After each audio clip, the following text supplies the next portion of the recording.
How can you fix your Spotify something went wrong?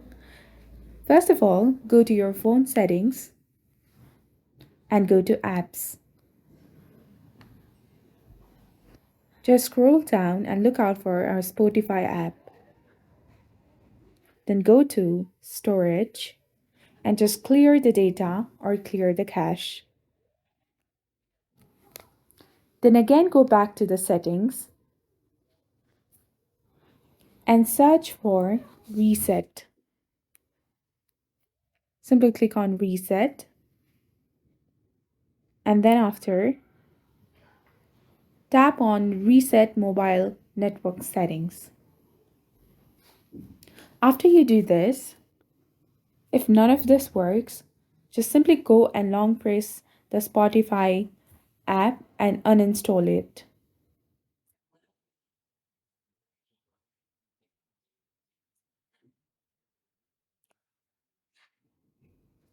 Then go back to the Play Store,